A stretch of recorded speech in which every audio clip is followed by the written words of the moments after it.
All right, yo, what's up? Give up the rock. Um, Look, I've already got people chatting. Um, and can I just say that I did think that this would happen. We have Squeeb89 on the chat and 4AS. Yo, what's up? Give up the rock, my fellow revolutionaries. Before I do my usual Friday introduction, can I just say when I was writing the title for today's video, I was thinking to myself, what are the type of people that are going to click on something like the origin of the internet? And like, I really did think that Squeeb was going to come along because we haven't seen Squeeb for a long time in one of these. And I was like, you know what? I bet you he couldn't resist this one because he'll have a few opinions on the origin of the internet. So let me get underway with my usual Friday pleasantries. Hello to all of you members of the working class. If you're not a member of the working class, it doesn't matter. We don't discriminate here. But like a special hello, Ollie Atlas, welcome. And a special hello to all the members of the working class. You know who you are, the working people of the world. Here in Australia, it is Friday. It is the eve of the weekend, the most sacred time on the weekly calendar for the working class. It is a time to which capital cannot touch us mere slaves who exchange our labor power so that capitalists can get richer. We use our expertise, we use our skill, we use our physical exertion, whatever it may be that you are engaged in.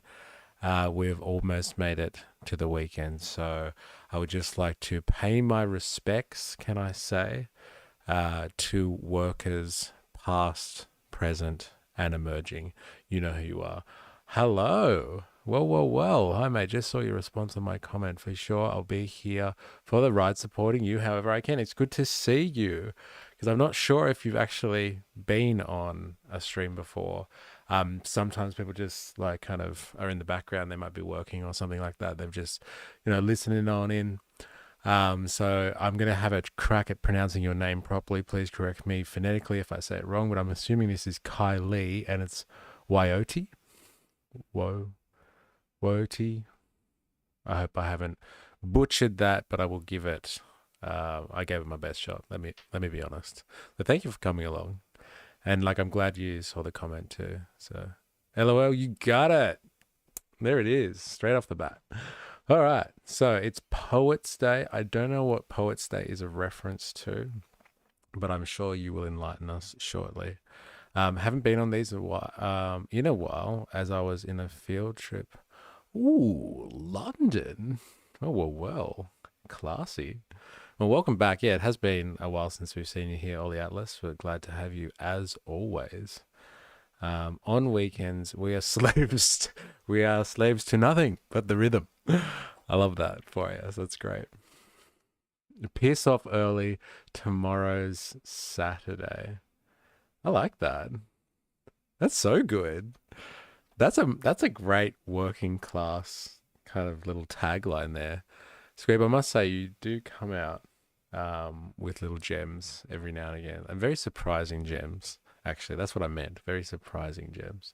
So, as you may have guessed it, you need a corporate job, mate. No, thank you. I've worked in an office environment for long enough, my dear friend, and you have a similar saying at your work. Well, like all the sayings of the working people are coming out today. We should maybe write them all down. Actually, I'll turn them into a skit, or I don't know, another piece of content or something like that. But fuck off, fuck off Fridays. Well, that's good. It's very direct, but I like it. I like it. Thank you very much, Jerry Poppins, and it's good to have you as well, our resident antagonist. So yeah, welcome to the stream. It looks to be quite a lively stream today as well. So yes, as the name suggests, we are continuing our investigation into really like what this has all been about over the last like 3 weeks now has been like getting to the bottom of who is like the center of the modern bourgeoisie. So the 21st century bourgeoisie, the bourgeoisie of the 2025. Because like like you can use those kind of like the establishment and like the rich elites and like the economic elites and our corporate overlords, and like you can use these generic terms, but it doesn't really tell you about who's running society. The Muffin Man, no way. Wow, this is really a veritable who's who of the history of the stream on this channel. Welcome back. It's been a while. All right, you haven't seen my face. Oh yeah, well, take it in. And there's the there it is, retired mask. So like I'll let the shock settle, and once it has, then the Illuminati. Like there's so many of these kinds of terms that we use for this stuff, or this group of people. But like the bourgeoisie is like not this uniform class that like people make it out like Marxists and stuff will make it out. It's just like down with the bourgeoisie. It's like, well, like who are they? Like what are their class interests? And their class interests, they're not unified as a class. They're as diverse as the working class, I would say, as diverse as the various sectors of the economy. But like, there are sections of the bourgeoisie that reign supreme. And like, in the up until very recently, I would say, like almost, 10 years ago, let's say, to like, to as far back as the 70s, maybe the 60s, it was the financial sector. That part of the bourgeoisie kind of held the world, by the balls. And then like, maybe before that it was the military industrial complex for a little bit. And then before that, your industrial capitalists of the romantic period of the Industrial Revolution. And like, so your Gilded Age, your robber barons, so, your oil tycoons and your steel magnates and your Fords of the world, like car manufacturers. Like these were like kind of the centers of like the economic elites. And like we have been over the last 3 weeks now trying to unpack exactly who is the center of the elites now. And like, I think Trump's inauguration was incredibly telling. And it was like he had front and center the biggest tech bros in the world. And so like we've been endeavoring now over the last like 3 weeks at least into the ideas of techno-feudalism, into the ideas of surveillance capitalism. We've morphed into the ideas of the network state. And like, thanks to Jag for his contributions. They have been absolutely fascinating and groundbreaking. And like, all of this is tied together. All of like the techno-feudalists, your surveillance capitalists of the world, the tech bros, Silicon Valley elite, whatever you want to call these people, that's all tied together by the productive forces that we have available at the moment. And that is the internet of things, the digitization of the world and the world economy. And so like, we could tie a lot of these discussions together by looking at something that I think is absolutely fascinating, which is the origin of the internet. Where did it all start? Why are we here, kind of thing. Yeah, I'm in plumbing school. I have to study. I wake up at 4 a.m. Did you watch Europa? I watched it. I watched one of them. Like I must admit, I can't watch all of them. It's not really my jam. And like, to be honest, I don't believe that what a lot of the assertions that it makes are actually grounded in any type of reality and historical evidence. I think it's just a lot of subjective, a lot of opinions about certain things and people and stuff like that. And I don't want to say conspiracy theories. Did you watch Europa? Yeah. So like I can't I didn't watch all 10 of them or whatever it is. But like I just don't see it being grounded in evidence. It's more conjecture about stuff. So yes, thanks for the suggestion. But like I don't agree with a lot of the stuff that they're talking about. you know, especially the first episode anyway. I don't know about the next 10. But yes, and I did. I've had to make up my own mind on that. So, look, we are going to today look at the origins of the internet, which is, I think, absolutely fascinating. And like, without giving too much away, because I do want you just to get it from this guy called Yasha Levine, who has written a book called Surveillance Valley, and it basically kind of talks about the actual origin of the internet. Like, you know, the usual fabled kind of understanding of the internet is like it was created by kind of the military, and then, like, you know, they were kind of done with it, or they just opened it up for public use. Like, that is a very, very, like, you know, sketchy kind of surface level kind of understanding of like what, like, where the internet came from, and like it's so sketchy that it actually is on purpose to kind of blind, I guess, the general population from like what the internet is really all about.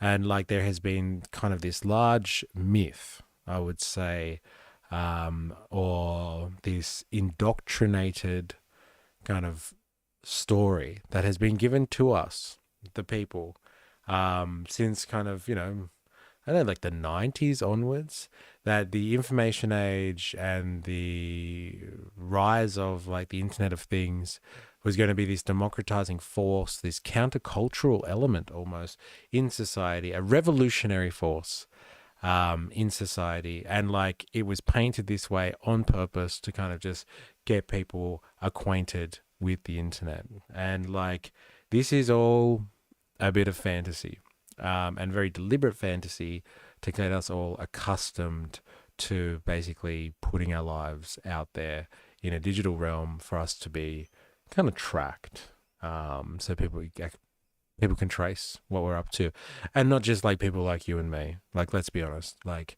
intelligence agencies, you know, surveillance state networks, and then like the private sector as well. And like it really, this picture really paints kind of really kind of solidifies the understanding that, like, you know, in a capitalist society, like it's really like this, the free market myth, and story is that like, oh no, you know, markets and states, they're two different things. If anything, the state is like a hindrance on the free market, and like you got to get rid of state, reduce government as much as possible, because like, you know, what's so good about it anyway? It just like regulates things and stifles competition. But like, you know, this story of the birth of the internet, like I want you to think about this while we're going through this today. It's like it just shows you how merged the private sector and the state are in an advanced industrial economy. They cannot survive without one another. The state relies on the private sector as much as the private sector really does rely on the state. So when you hear libertarians and like, you know, your Elon Musks of the world and your proponents of Doge, you know, departments of economic efficiency and all that sort of stuff, departments of government efficiency, like going on about like, you know, gutting government services and stuff like that. Like the state, the government sector is so integral to protecting the interests of the upper echelons of the market realm. So like the bourgeoisie, protecting their interests. That's why the state is there. It protects, it reinforces the people that at the top of the bourgeoisie. And like those of you who are free market lovers or small business owners, medium business owners and stuff like that, the state apparatus doesn't really exist to serve you unless you've got the ear of the right politicians and like, you know, the ear of the right sections of the highest parts of the bourgeoisie themselves. The state doesn't work.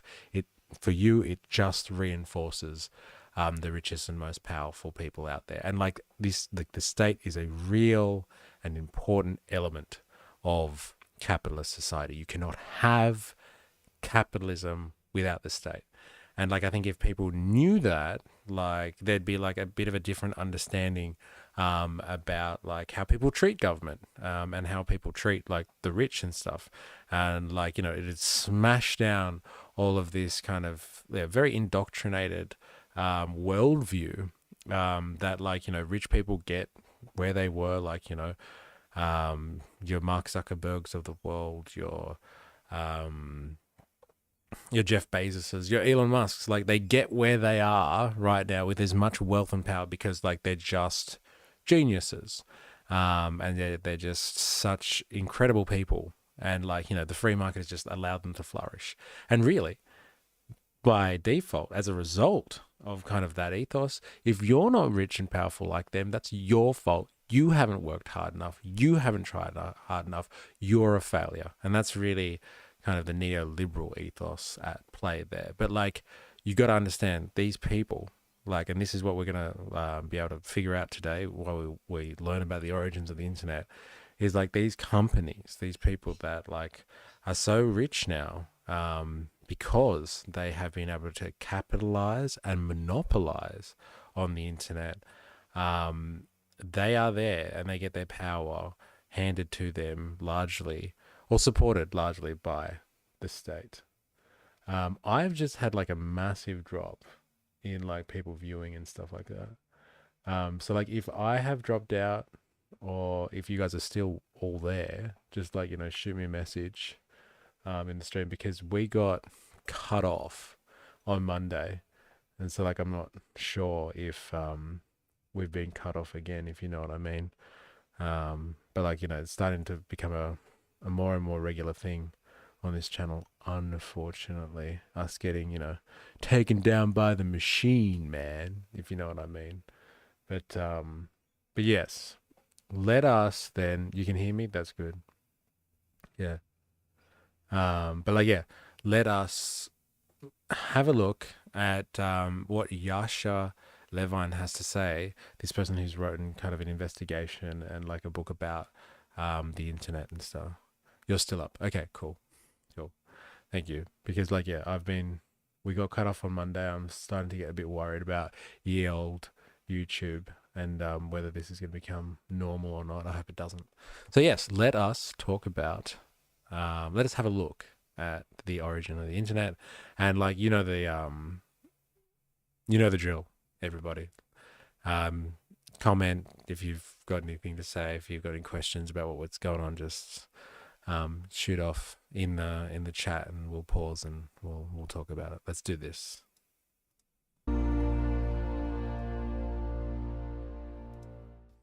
Yasha Levine, in his book Surveillance Valley, The Secret Military History of the Internet, documents how the Internet, from its inception during the Vietnam War, when its early prototypes were designed to spy on guerrilla fighters and anti-war protesters, has always been designed for mass surveillance, behavior tracking, and profiling. Its evolution spawned the massive private surveillance industry that lies behind tech giants like Google, Facebook, and Amazon, which not only mine our private information for profit, but share it with the government. The military intelligence agencies and Silicon Valley, he argues, have now become indistinguishable. Everything we do online leaves a trail of data. Google pioneered this collection of our data for profit, but it was soon copied by a host of other digital platforms, including Facebook, Apple, eBay, Netflix, Uber, Tinder, Foursquare, Twitter or X, Instagram, Angry Birds, and Pandora. We are the most watched, photographed, monitored, tracked, profiled, and surveilled population in human history. Nothing is private. Our personal and business correspondence, financial documents and bank statements, arrest records, medical history, vacation photos, love letters, sexual habits, marital status, ethnicity, age, gender, incomes, political positions, shopping receipts, locations, text messages, school records, anything sent and received by email. This vast trove of personal data in the hands of corporations and security agencies such as the FBI and the NSA presages a terrifying dystopia. For when the government watches you 24 hours a day, you cannot use the word liberty. This is the relationship between a master and a slave. I think that's a really good point, because like Americans love a bit of liberty, let's be honest. And like, most of people in like, I think Western culture do, they appreciate a little bit more or differently to other forms of cultures, like, various philosophies from the East and stuff like that. And so like, having a free citizen who is not tracked by their government, like, is part of the idea of a liberal society. Okay, so like if you are being watched and they know about what you're doing all the time, you're being tracked, you're being surveilled, that is not conducive to a free society. And so, like, if you're being surveilled by private companies in the name of profit, and like some people are comfortable with that because they're like, yeah, but like I download this app and it's, it's a free service and like it's a convenient app and like it's a convenient, I don't know, shopping experience. So it's not that bad. Like, you remember what I said, like, you keep in mind while we're listening to this and we're watching this, that like, there's a merging together when it comes to digital technologies with the state, and the private sector, and they're sharing information with one another. And so, like, in a society where you literally carry around a monitoring device, like, quite freely, we all do it. You're being kind of watched at all times. They know things about you. They know things about you that you don't even know that you know about. Like, you don't even know about you. Like, incredible amounts of information to that degree. So they might know you better than you do to a certain degree, these corporations, even the government and stuff like that, and foreign governments too, not just your own. And so, like, you really have to ask yourself the question, are you really free? Like, you might feel like you have like civil rights and you have certain liberties, but like if you are truly being monitored all the time, like 24 hours, like, is the assertion here, are you really free? Think about that. Joining me to discuss his book, Surveillance Valley, The Secret History of the Internet, is the investigative journalist and founding editor of Exiled, Yasha Levine. There were a lot of things I learned in this book that I didn't know. It's a great history. And the first thing I didn't know is that this had its origins in the Vietnam War. So I want to talk about where we are now, but maybe you can give us a sense of the evolution of the Internet and how it was always tied to the surveillance state and the military. Yeah, thanks for having me on. Yeah, well, look, I mean, I think a lot of people don't really realize that the surveillance and influence, these are features that didn't just come to the internet recently, or even 10 years ago, or even 20 years ago, when this technology first started kind of gaining traction. These functions, these features of the technology were built into the technology. I mean, they were the reason why they were created. And to understand that, I mean, we have to go back to the 1960s and to the 1970s, and really, yeah, to a kind of a new post-World War II world order, where America was a global power. It wasn't the only power. It was facing off against the Soviet Union.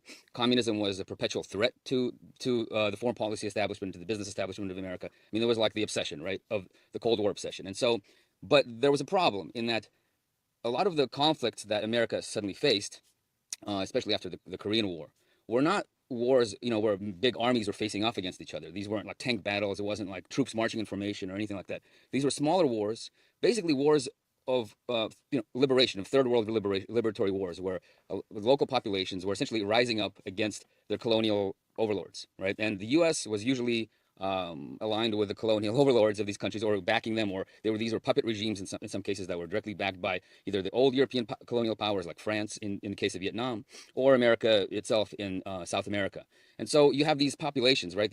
They're distributed populations all around the world. They're fighting wars that are kind of specific to their location. A lot of the fighters aren't in uniform. They're actually part of the civilian population. They are the population. And so what a lot of, there was a new kind of way of thinking about how to fight these wars. And it was essentially a new doctrine, a counterinsurgency doctrine that was emerging in the 1960s. And it was the sense that we really can't fight these wars without understanding the population that we're dealing with. Okay, so here it is. Here's the inception of this idea of like surveillance. Like it's nothing new that in warfare, like intel is like almost everything. Like if you can understand more information about your enemy, you have like way more chances of being successful / victorious in whatever your objectives are. And so like you have to understand, I guess, the context of what was happening in the 20th century, and which is something that I talk about like a lot in my work, is that like you can call, what happened in Vietnam and stuff like that, like a communist revolution. You can call what happened in China a communist revolution, or Russia or whatever. But like, ultimately what these people were doing was they were trying to liberate themselves from, like, past colonial oppression. Like the Russians, they wanted to get rid of the Tsar, basically, and they wanted to make sure that no capitalist from, like, Europe or something like that, from Western Europe, was going to come in and, like, kind of take over their society. And so they had a workers' revolution kind of thing to kind of take the country for the interests of, like, the Russian people. Like, same thing in China. Like, they were being kind of plagued by, like, European and Japanese colonialism for like 100 years of humiliation almost, and they were going to take it back. And, like, so they liberated themselves. The Vietnamese, like, they were liberating themselves from the French, and then, like, communism was kind of spreading, down through China, and going to take over the whole of the peninsula, all that sort of stuff. And so, like, the Americans got involved to kind of try and stop the rot, stop the spread of communism. But, like, these people, they're not existing states, like, sophisticated, complex, advanced industrial societies with, national sovereignty and state machinery, like, kind of thing. No, they were people who wanted their independence. They were people that wanted their liberation. And so, like, when the Americans were fighting someone like the Vietnamese or something like that, or, like, the Koreans kind of thing, they would have faced this, like, in, like, the Korean War after World War II. Like, this wasn't World War II kind of thing where you're fighting against other, advanced industrial nations. You're fighting against, like, guerrilla fighters and, like, the population, where it's not like, hey, see that guy over there in uniform? There's your enemy. It's like, it could be anyone, women, children, the elderly, whoever. These people, as a cultural entity, as a group, they want liberation. And so they're all going to fight against you. They're all potentially the enemy. And, like, that is incredibly overwhelming when you are an army, an advanced industrial military. And, like, anyone could be the enemy kind of thing. And so, like, you have to evolve in your intelligence capabilities. And so, like, what he's explaining here is, like, when the Americans got to Vietnam kind of thing, and, like, anyone is the enemy here kind of thing, you need incredibly advanced intel in order to be able to kind of understand the terrain, understand what's happening in front of you. And so you have to collect incredible amounts of data too, not just on the geography. Like, you can have planes that, like, fly over or something like that to, like, look after that type of stuff. Like, this is about knowing the people. And so, like, you send out lots of people to map your enemy in terms of not just, like, yes, like I said, like, soldiers, but, like, mapping kind of everyone potentially in that population who is potentially the part of the enemy kind of thing, and part of the forces that you have to fight against. And so, like, you need a very sophisticated system of intelligence and a system large enough and robust enough to deal with all of that data. And so if you think about that, keep that in mind, then, like, that will start to paint a picture of, like, what type of constraints, what type of pressures the American military was dealing with in terms of its intel like needs, and then, like, how it would develop technology to suit that, like, that requirement, basically. And the Vietnamese were occupied by France and Japan before gaining independence and having their civil war. Telegraph was set up to make business orders, know weather in fields ahead of other people. Body count. A tube of silicon would have fixed any... You guys are on about the plumbing stuff. Go watch Vietnam Holocaust. Look into identification, friend or foe. Okay. All right, let's continue. I mean, why are they rebelling? Why are some people rebelling when other people are not? What can we do to convince, maybe in a soft way, with aid or with other kind of economic programs, to tamp down dissent? And if that doesn't work, what kind of more tougher measures can we take in order to put down these uprisings? And so the internet came out of a very specific program that was initiated by a very new agency called ARPA, the Advanced Research Project Agency, which was actually, ARPA started out as a kind of a pre-NASA. ARPA.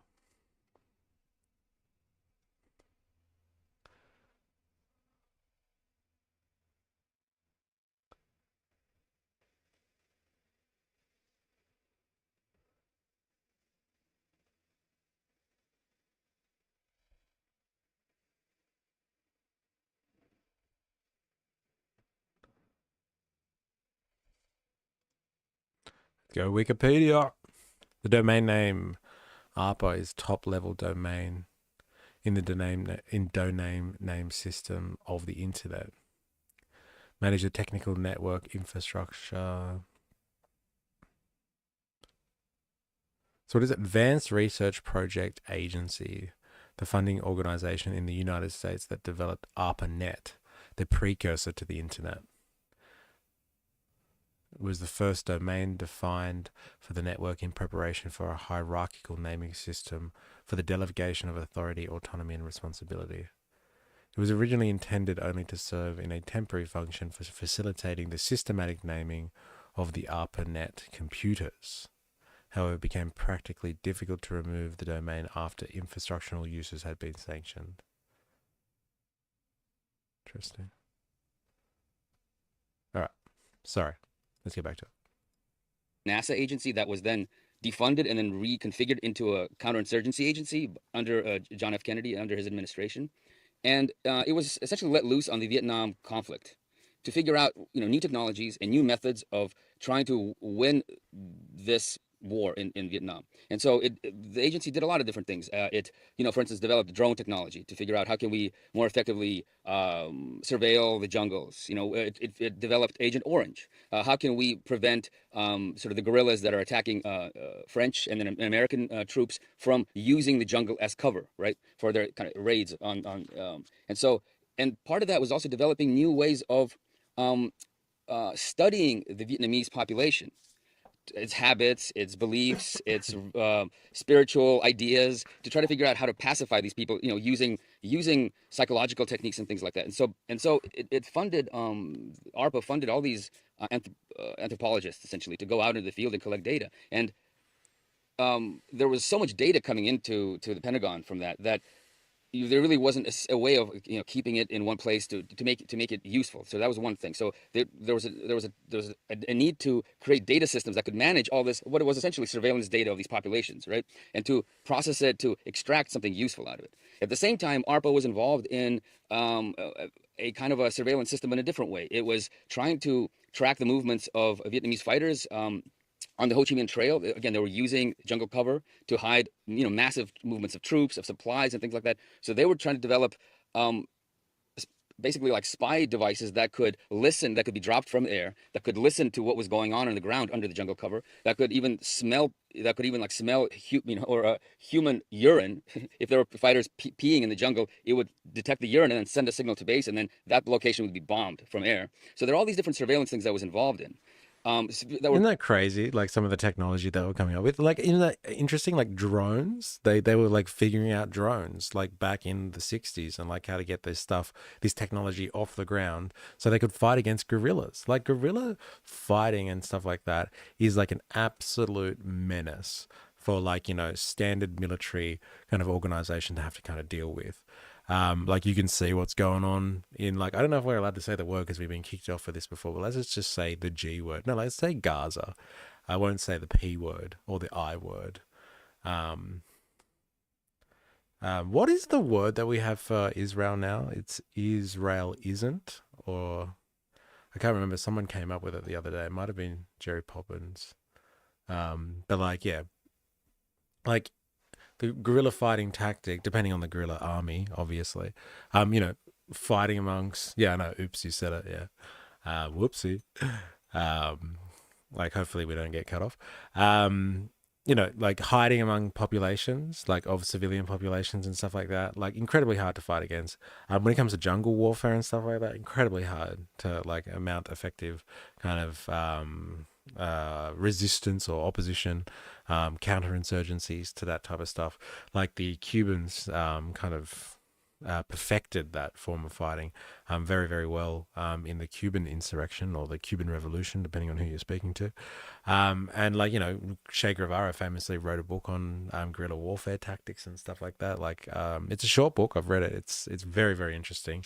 Like unless you're going to be fighting in the jungle, like, in the Bahamas somewhere, or like, off the coast of Central America. Like, it might not apply to you, but like, it's very, very interesting, this type of tactic. And so like all of this stuff that goes into trying, like, as an advanced industrial army kind of thing, and society trying to combat that, like, dropping sensors into the jungle, so when humans urinate on something, it senses that, and like you can drop bombs on them. Like, this is taking warfare to kind of the next level. Industrial society unleashes the productive forces, or so the technological advancements of like the stage that you're living in is adopted via capitalism, so like industrial processes, into warfare. But like, at the end of the day, there's soldiers and there's feet on the ground, there's people doing stuff, and like the guerrilla warfare, it appears to be a very, very hard adversary to deal with. It's ultimately, part of the reason why the Americans just backed out of Vietnam altogether. It was just an unwinnable in the context of their environment. But like all the stuff that they've come up with, incredible. CIA, when foreign country has an efficient, peaceful government or has a revolution, no, proceeds to place puppet government, which is, what South Vietnam, the government was there, like the same in like Korea as well. They put in the South, they put in a puppet government. It was basically just like a fascist regime, really, because like they didn't have democracy in South Korea until like the 80s or something like that. They just had like, royal family after royal family that embodied the free market and liberal values, apparently. Were very practical to fighting the Vietnam War. But at the same time, there were people in America, back in the United States, that were thinking on a kind of a bigger scale, that were seeing that saw America as a global power. And you really can't be a global power in the modern age, overseeing all these vast different conflicts, without having some kind of bird's eye view of the entire globe, of knowing what's actually happening in the world. What are people talking about? What kind of political movements are sort of brewing in the various different locations in which America has an interest? And so they started kind of thinking about creating I don't know, like to use today's terms, like an operating system for the American empire, an information system that could collect all this data and that could provide useful, meaningful information to the managers of the world, right? So it was like a kind of bureaucratic view of the American empire. And so these things essentially kind of merged together, these different streams merged together, and they birthed the ARPANET and various programs that were associated with the ARPANET. The ARPANET was this network technology that could connect different kinds of computers together in one network, which information could be shared amongst them. That was one part of it. The other part of it was to actually create computers that normal people could use. So people don't really know, but the operating system that we use for here, I have an Apple MacBook here.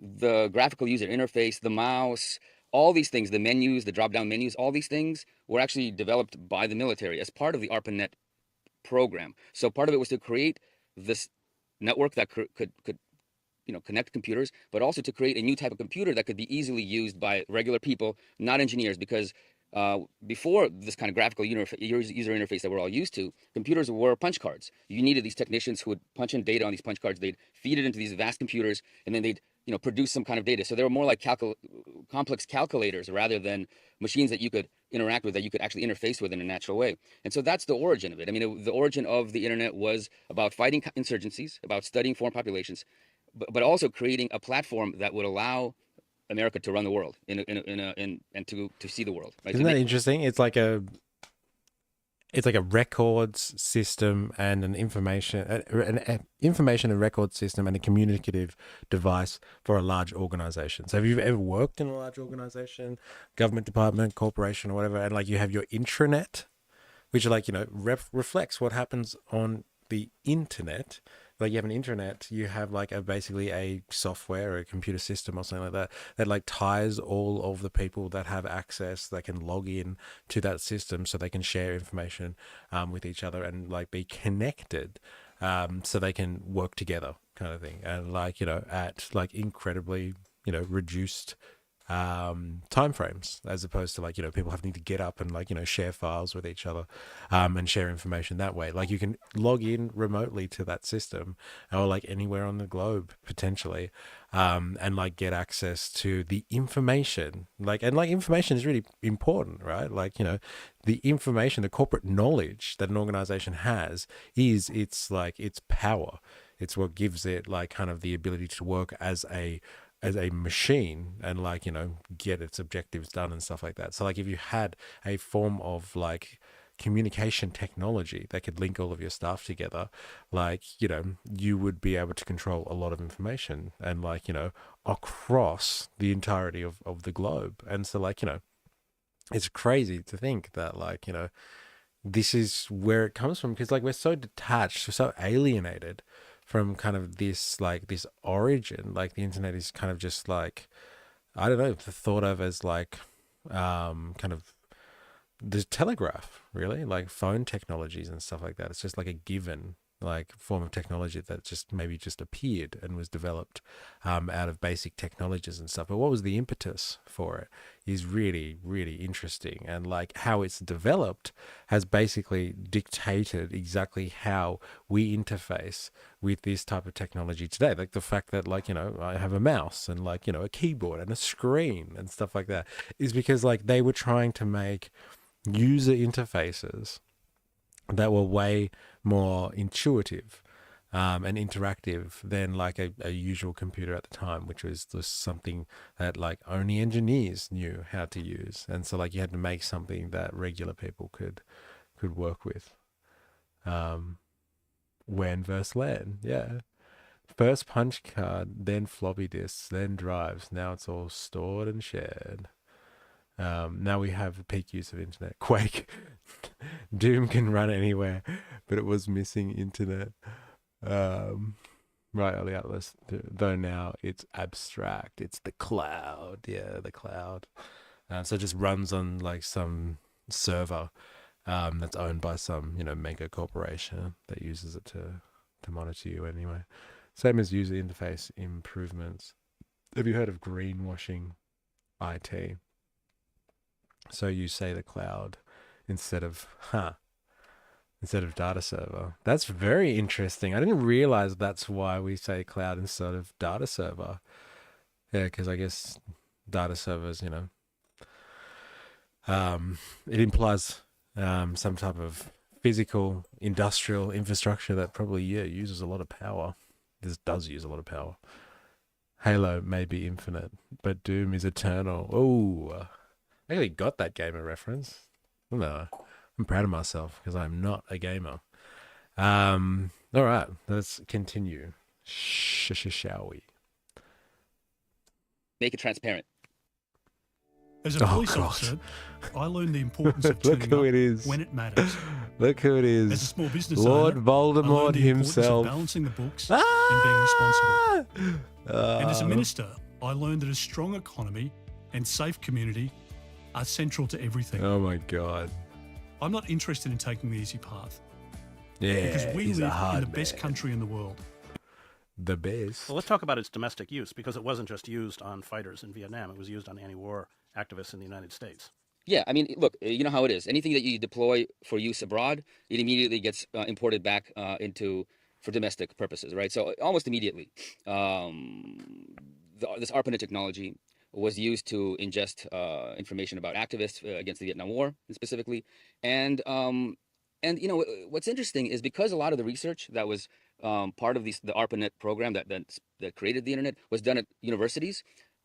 Students actually knew quite a bit about these things, even in the late 60s. So, Well, you talk in the book about, I think it was students at Harvard and yeah. MIT saw where this was going and publicly protested. Yeah, I mean, look, it was interesting to me writing this book and researching this book because I went into the archives, at MIT, at Harvard, and looked at various declassified documents.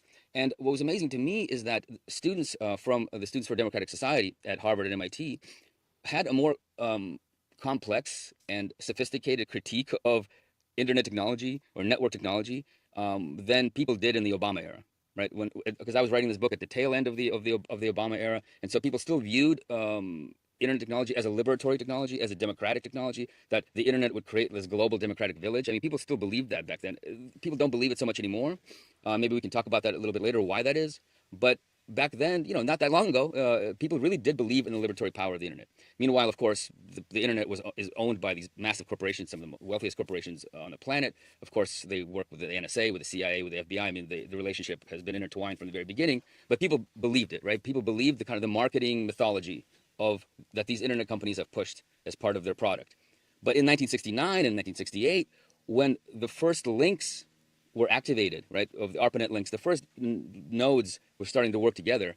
Already, students at these universities were protesting them. They were producing these very sophisticated pamphlets, trying to educate other students and other people about the danger that these technologies pose. And they said it outright. They said, look, these computer technologies, these network computer technologies that the ARPANET is, that ARPA is trying to create, are tools of surveillance. They're tools of political control. They're designed to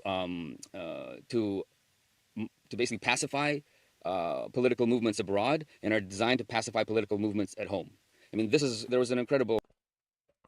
Isn't that fucking mental? Like the origin of the internet, and like these are the people that are helping, like the students and like the people, the intellectuals that are developing this technology at MIT and Harvard, that is like, being incorporated, or like, like devoured by like the Pentagon, and like being used for their ends, and like the ends of like intelligence agencies and stuff like that. Like these kids that are helping develop it are just like, fuck, like this stuff has been designed to be a tool of political suppression. Like it's actually designed to do this stuff overseas, to stop political activism overseas, and like this is what they can use it for here as well. And so like they're trying to warn people at the end of the 60s, and like they're demonstrating on campuses, like good little liberal students and stuff like that, hey, they're going to use this against us, kind of thing. But like it's literally the way that it is being used at the beginning. And like like that's the thing, like the narrative that we've been sold, like he's right, like the internet that I grew up with and stuff like that, it was all about liberation. It was going to bring the world together. Like, people were going to have access to information, like in a way that no one had ever thought possible before, since the dawn of civilization, like kind of thing. And like, yeah, okay, there's a bit of that going on, but that was like part of the narrative. And like, even the more developed understandings and narratives or mythology based around the internet was this idea that like, yeah, all right, the military developed it, but like, the private sector took it over because they were done with it, kind of thing. Or they'd only developed it to a certain point, and like, everything else that's happened around it is just like kind of this wonderful product of the free market, eh? And we're all just lucky consumers to have such great private enterprise out there that's willing to develop this technology so we can all, be liberated, and like join the global community, kind of thing. But really, they brought it home and they unveiled it, or they let it out to the public, and like it was very intentional.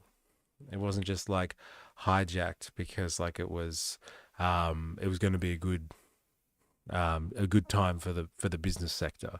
It was kind of unleashed on people, and like for you Americans listening, it was unleashed on your people, like so they could monitor it. Like, don't get me wrong, obviously he was saying they're doing this for their enemies and stuff like that, but like doing it to your enemies, like you can justify that. Like even the most liberal person out there, you could justify something in the name of national security or something.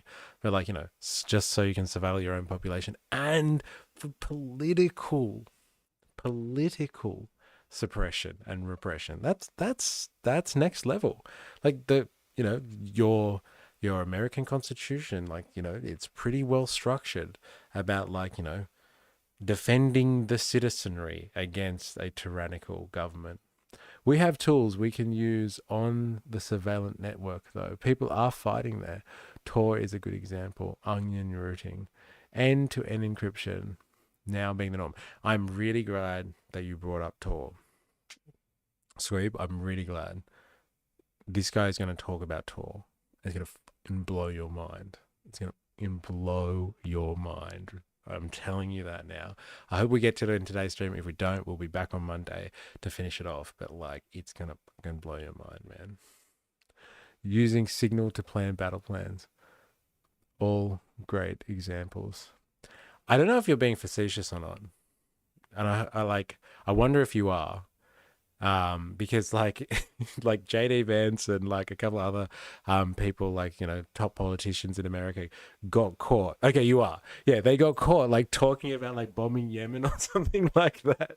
Like on Signal, and they're like, you know, just chatting and stuff. Like, oh man. And like, you know, no cries of outrage from like, you know, the general American population being topical. Okay, yeah, right.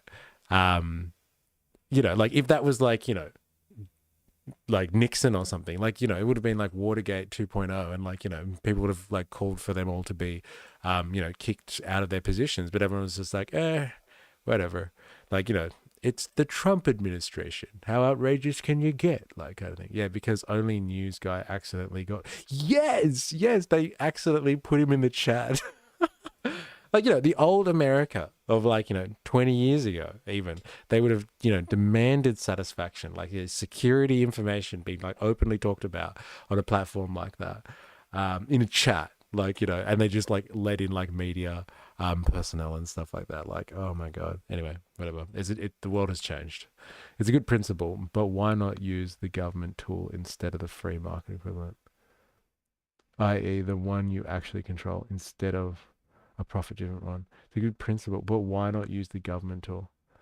Like, what do you mean? Like, yeah, like as in like they could have used their own government communication channels. Like they could have. Like that's the thing. Like this is like, how loose is that? Like it just really shows you that like these people, it doesn't matter how high they get and how much power they have and control over society, they're just people like the rest of us. Like, you know, they're just like, yeah, I'll just get on Signal. Hey, why not use WhatsApp? Let's go on WhatsApp, and we'll start talking about like international affairs. Still, Tor end-to-end encryption are great things driven out of the masses of people, as opposed to relying on business to invert it. Hold that thought, Squeeb. We're gonna get back to that. And you're gonna. I wonder what you'll say about it. Actually, I'm hoping to see what you have to say about it. I hope it's interesting. Pamphlet that I discovered in the archives at MIT, and so because it was clear Help. back then, I think, to people who were watching the emergence of computer technology, that computers were linked with power, because computers were controlled by major corporations. I mean, they were very expensive to purchase, they were very expensive to run, and government agencies. So back then, people understood it wasn't an epiphany or anything like that. People understood that if you own a giant IBM computer, you're using it to crunch data, you're using it to crunch numbers, you're doing it to kind of extend the power over the organization that's using it, right? It's an extension of their power. And that the only people who could afford to use these things were very powerful entities in American society. And so the linking between power and computers and control and influence was obvious to, I think, even in the mainstream, in the American mainstream. I mean, you had like magazines like The Atlantic or something, you know, doing front page stories about how computers are agents of surveillance and control and things like that. So it was understood back then, and essentially it has been forgotten. It was repressed, this history or this understanding, and it was people were propagandized to view computers in a totally different light, in a benign light, in a utopian light, which was not the case in the 1950s, in the 1960s, in the 1970s, and even up into the 1980s. People still viewed computers with skepticism. I think things started to change in the 1990s when things started to get commercialized. Well, you talk about that, and that was a very conscious effort to rebrand the internet. It wasn't an accident. But before we go on to the commercialization of the internet, I just want you to talk about what it was, these computer systems. You talked a little bit about that in Vietnam, but let's talk about like the anti-war activists. When I covered the war in El Salvador, they were using this system, and anecdotally, I heard that they knew the names of every fighter and every single tiny guerrilla unit. Yeah. And they had charts and where they were from and this kind of stuff. But talk about the exercise of that knowledge and power. Enhance your daily energy levels with Barocca Energy 60s. You know, The exercise of that knowledge and power. I mean, look, there was a series of scandals in America during the sort of Vietnam War era where it was clear, it was found out that the U.S. Army was essentially running one of the most massive surveillance operations in the history of America, and probably, it's probably been eclipsed now with the internet because the internet just automatically collects so much data. But back then, to collect data, you really needed to put people out in the field, right? And you needed to create files. People had to really, you need to have manpower to do this stuff, right? So they came up with, you probably remember this stuff. They posed as fake camera crews that would go and film, cover, anti-war protests, and then they'd actually produce. So you write about this in the book. Yeah, exactly. But I mean, but you also noted that they were sending all this back to, where was it, the Pentagon or somewhere, or the NSA. But as you said in the book, they could have just watched the evening news. Exactly. So I mean, essentially, the generals in the Pentagon had their own private TV network that was creating newsreels for them. But what look, I mean, so surveillance was happening, right? But what I think there was a major escalation with this technology, with the ARPANET technology, and the ability of these new computers to ingest data and to make it accessible. That's the key, right? Because you can have a lot of data. It's stored somewhere on paper or in these punch cards. And really, if you're trying to get at trying to study, some kind of political cell, let's say, in Nicaragua or in Ecuador, if you're trying to study those things, you really need to make it accessible to regular people who are staffing, the Pentagon or the CIA. And so I think what was the major escalation with this technology is that you could take all that data that's being collected on, let's say it's anti-war protesters or political movements abroad, and you could ingest it, and you could put them in essentially like an Excel kind of format, right? Like a database where things could be collated, things could be related. You could create relational maps between various individuals, all these things. So suddenly that data isn't just sitting somewhere and gathering mold in some basement, but it's actionable, right? So it's putting them at the fingertips of these bureaucrats, wherever they are, whatever state security agency they're in.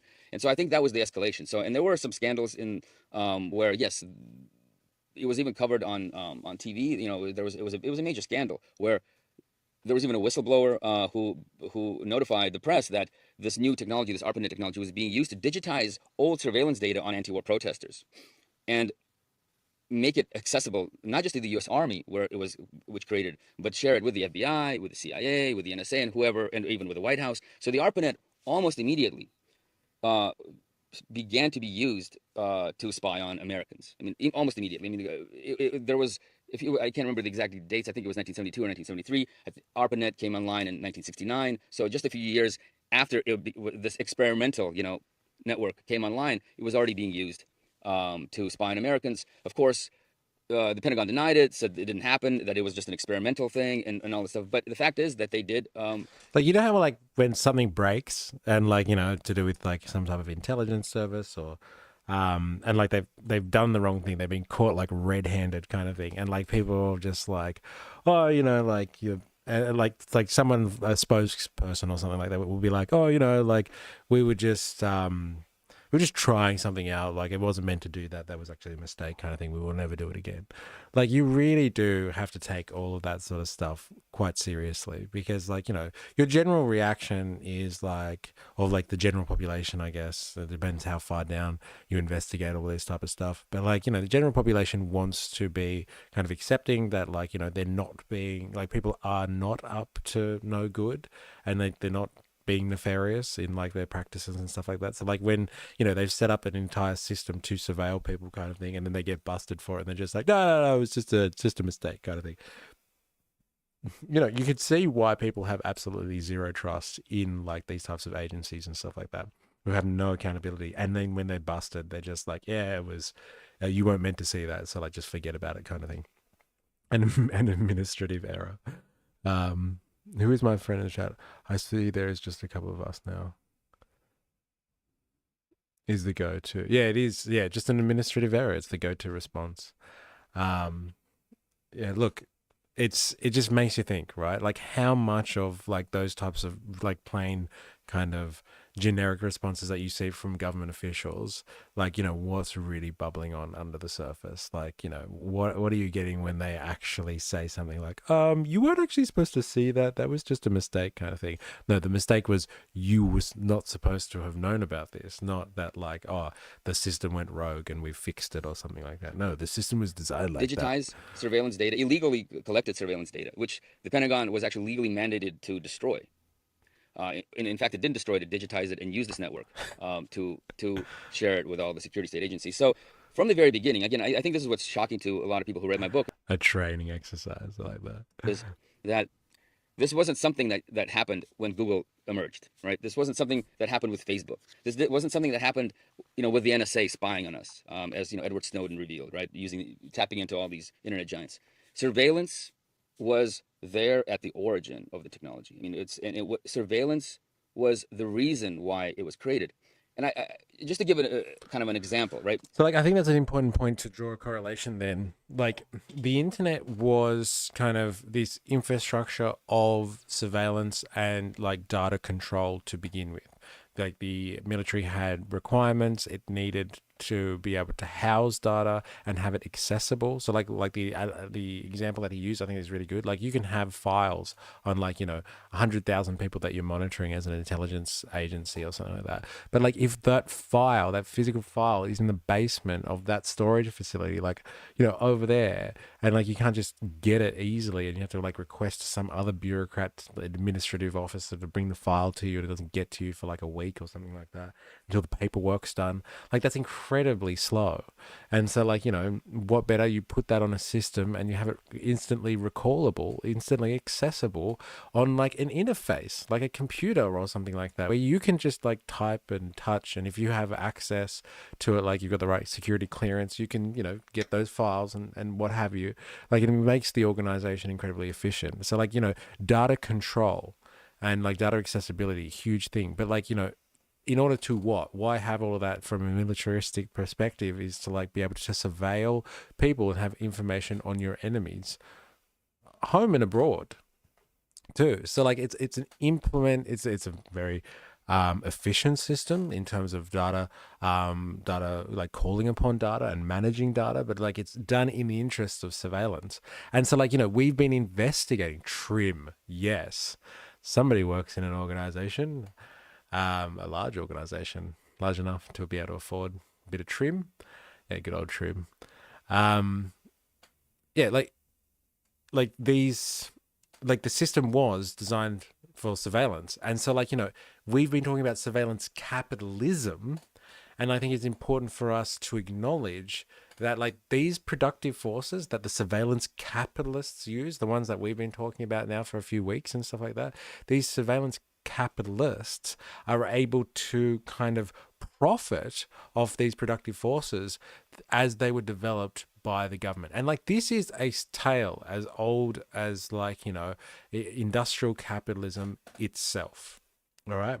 I was talking about, like, how, like, there's this free market fantasy that, like, you can have markets without the state. Like, that is absolute rubbish. That is absolute rubbish. And we need to dispel this absolute fantasy. And, like, there has been so many forms of technology that have been subsidized and created by, government initiatives and government research and development that is, like, picked up by the private sector when the government's finished with it, or when the government spent most of the money on it and is really, like, like I said, subsidized a lot of the research, or, like, put in taxpayer money up front and, like, really done a lot of the development, and then goes in afterwards and benefits from it. So that's what surveillance capitalism is.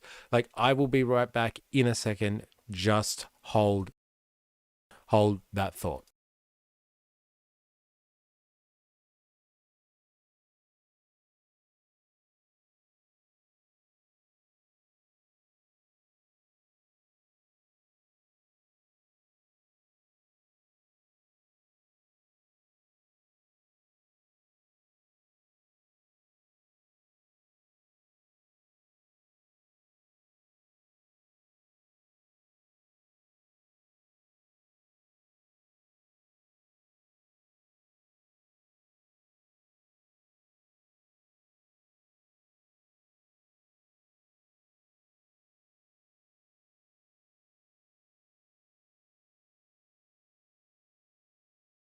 Yeah, so surveillance capitalism. No, it's not ads, I swear.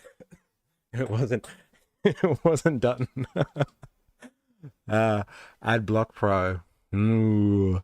Look, I've already in enough trouble with the people at Google. Apparently, they keep censoring this stream. So, like, I'm I'm not going to go there. Yeah, so like surveillance capitalism, and like we've talked about this, and like surveillance capitalism is a development of the productive forces. So like, you know, the technology that has been grown out of the government, but like we haven't touched on it this way. Surveillance capitalism we've been speaking about has come out of like a merging together of the interests of the state, and like kind of corporations and stuff like that. Like we were talking about, like kind of in the wake of like, you know, September 11 and stuff like that, and like the terrorist kind of attacks, then, you know, people kind of like the government sector were kind of like, you know, we really want to surveil everyone, but like, you know, it's going to be too much for us to kind of be able to pull this off, without like, you know, people calling us into question because we are the state.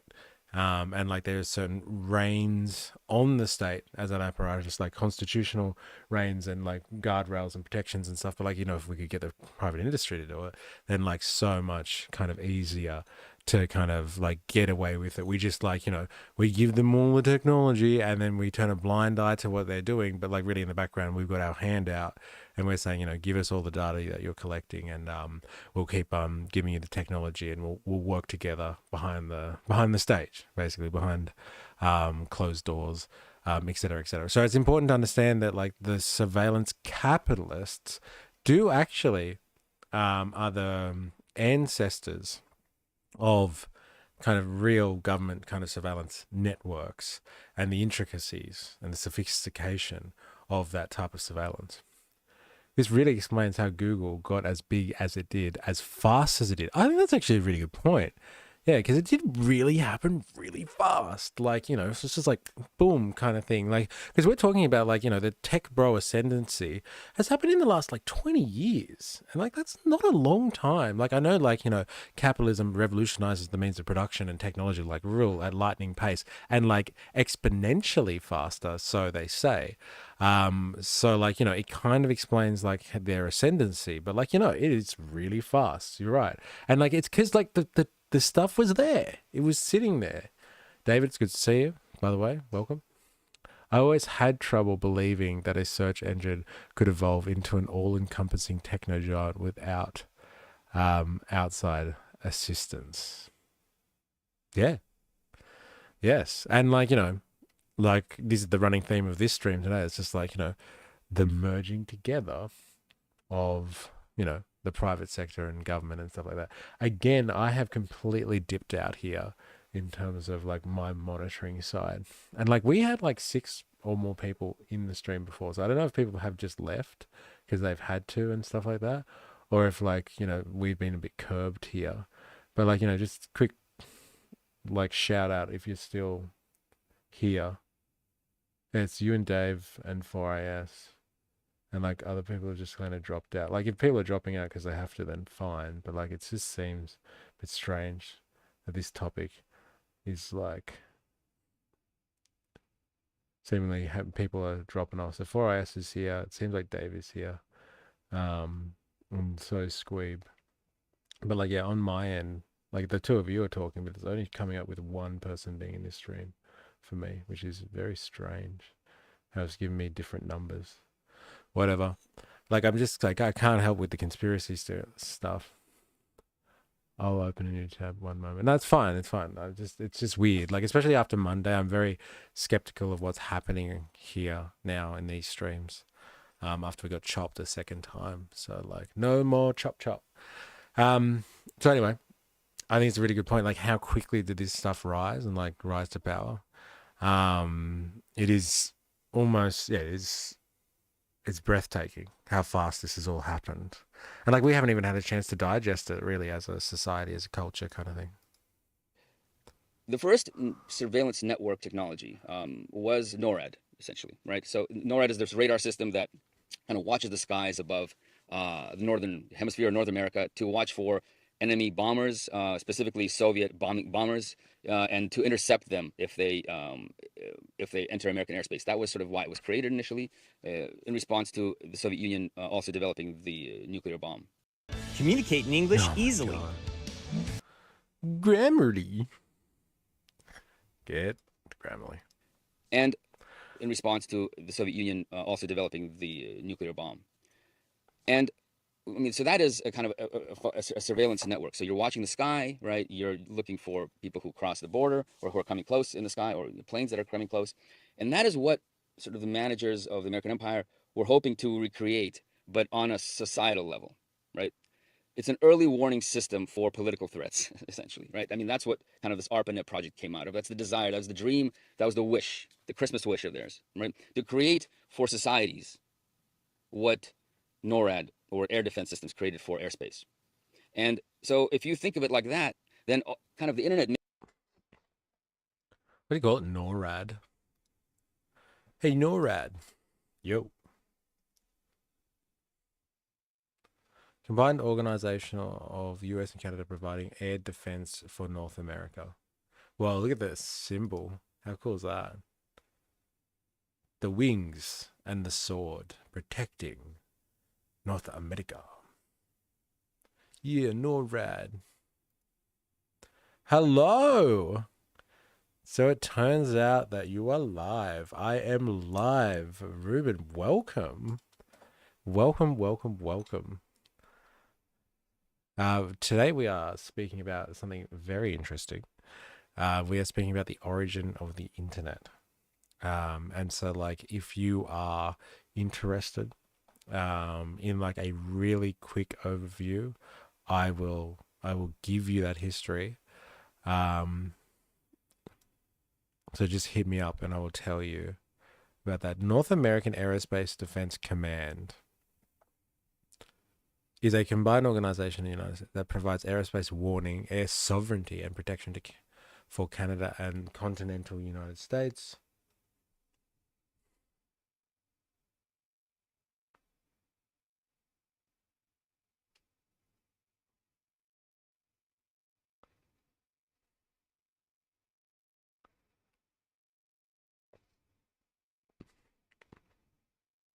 Cheyenne Mountain. Holy crap, it's in the nuclear. It's associated with that. That's crazy. Okay, so like as he was saying, it's like this system to be able to detect like incoming missiles and like aircraft that are entering the US airspace or the North American continental airspace, apparently. Very interesting. And so like it's a system be able to like detect foreign threats and stuff like that. All right, so just Ruben, if you are wondering what's going on, we are looking at the origins of the internet. Now, the origin of the internet, really quick kind of recap for you, is like not kind of this like story that we're told where it's just like, oh yeah, the military developed it and the private sector just kind of picked up on it and they just used it to kind of communicate.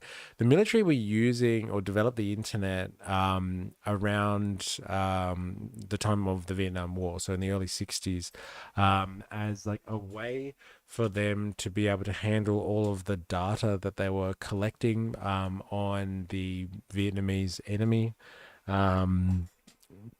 because the style of warfare that they were engaging with, which was like, you know, a people's liberation movement, meant that like, you know, you're dealing with targets, you're dealing with enemies that are like not, you know, a regular soldier in a uniform.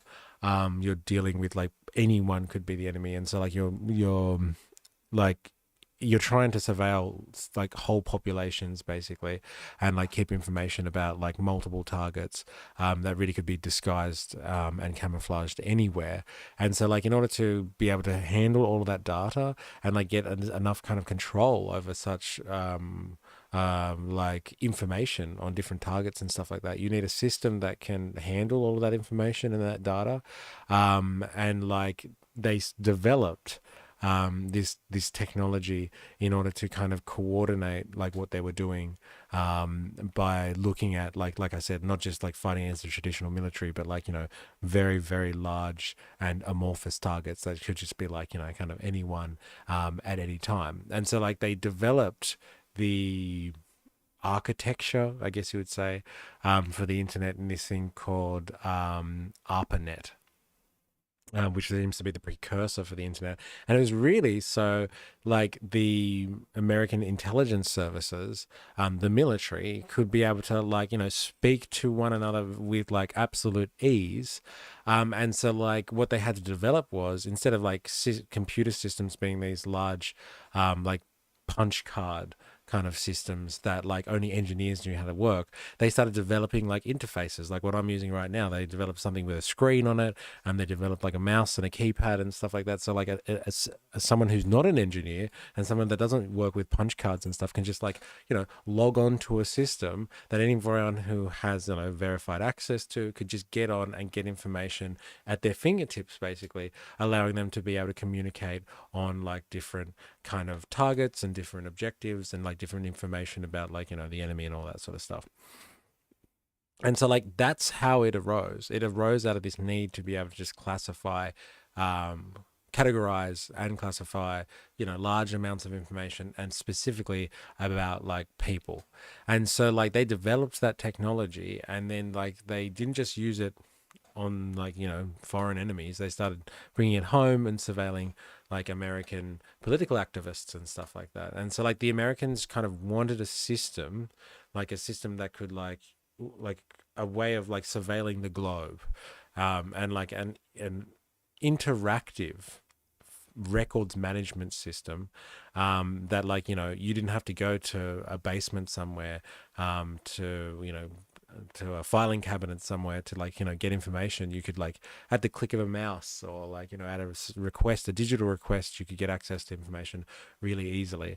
And they focused a lot of it on the military on like, yeah, political suppression. So like, you know, if there was like some type of movement in like an area or a country that America had interests in, whatever those interests might be, they use the internet to get intel and like pass quick intel on people to kind of suppress political organization. And they did the same thing at home with political activism.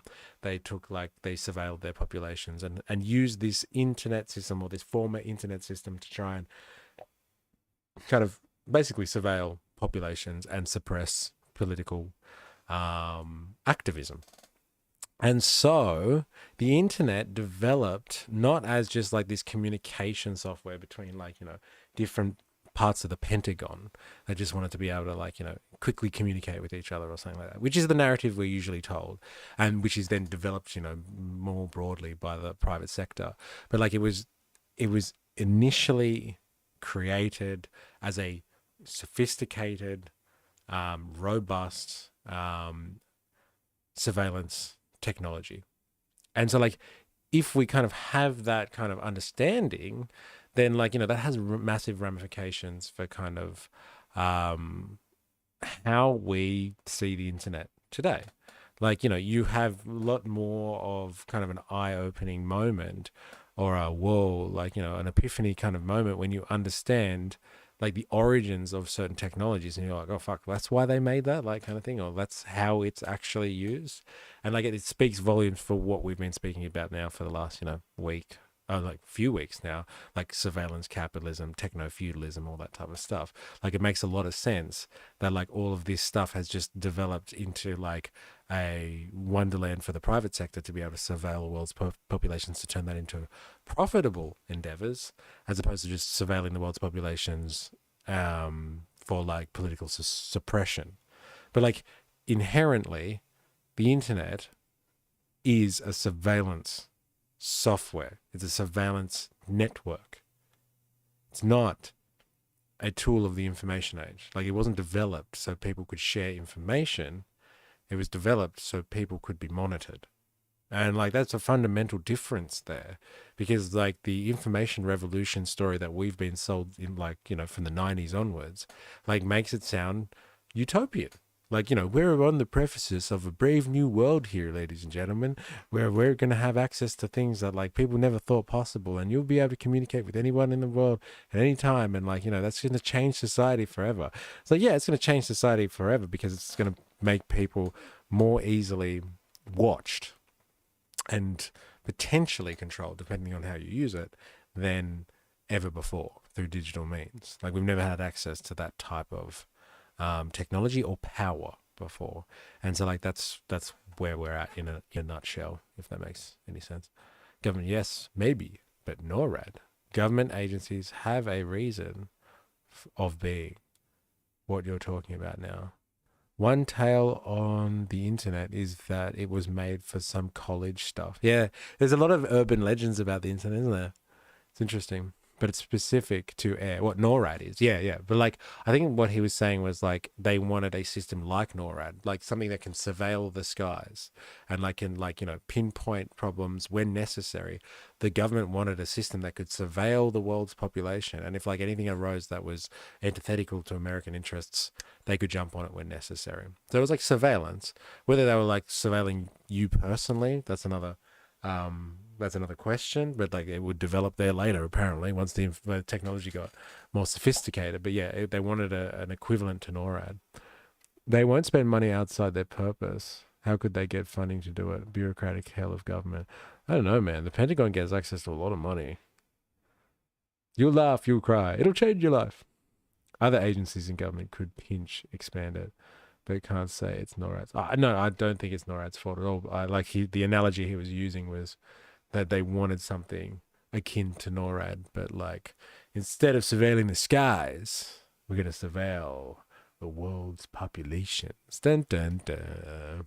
Makes a lot more sense because the internet has created that reality. I mean, we're talking right now on these phones, on this computer. I have my phone here. It's always with me. It's tracking me wherever I go. It's a personal radar, right? It could be used to listen in on this conversation if it wasn't public. Oh, man. I'm delivering a free Medicare urgent care. Far out, getting smashed today. Getting I'll hammered. also deliver more. All right. In saying that, I'm going to do something that I haven't done in a long time, and I'm going to do a shameless plug because, like, if you are sick, which I am, if you are sick of having to go through ads and you want me to get like YouTube Premium, which I'm more than happy to get when I can afford to pay for it, because I got a lot of costs producing this content, then please go and sign up to Patreon. Now you can sign up for free because like I can get notifications to you on Patreon where I can't get your notifications otherwise. So like go and do it anyway and become a free member. But if you can financially support, for God's sakes, please do, because then I can get rid of the ads on YouTube and like I can just make more of this type of content because like I can get access to better editing software and all that sort of stuff. And if you like this conversation and all this type of stuff, come and join us on Discord.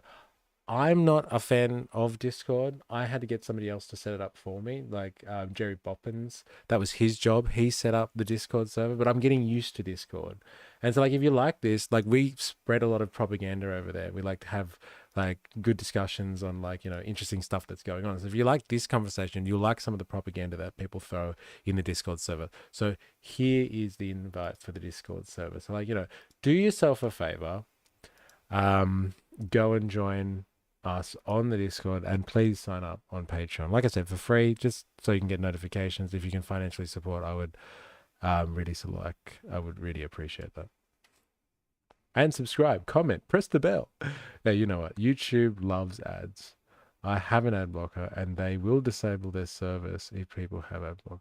So there you go. That's why I'm not gonna go there, but I will pay for YouTube Premium once I get enough people on Patreon that can help me fund that. And then like no more ads. So like, go over, please. Sign up for free so you can get the notifications. But if you can financially support, I would appreciate that greatly. All right, let's go. I mean, that's what kind of this ARPANET project came out of. That's the desire, that's the dream, that was the wish, the Christmas wish of theirs, right? To create for societies what NORAD or air defense systems created for airspace. And so if you think of it like that, then kind of the internet makes a lot more sense because the internet has created that reality. I mean, we're talking right now on these phones, on this computer. I have my phone here. It's always with me. It's tracking me wherever I go. It's a personal radar, right? It could be used to listen in on this conversation if it wasn't public. We're completely bugged, right? Everything, like you said in your great introduction, everything that we do is surveilled. Like nothing is unwatched, and things could be correlated. Even if things that you don't say things could be inferred from your actions. One of the things that even like let's say Google or Apple can even know that you had a one-night stand purely by the movement of your, let's say, mobile phone. It could infer a lot of things. It can refer who you're friends with, who you meet with.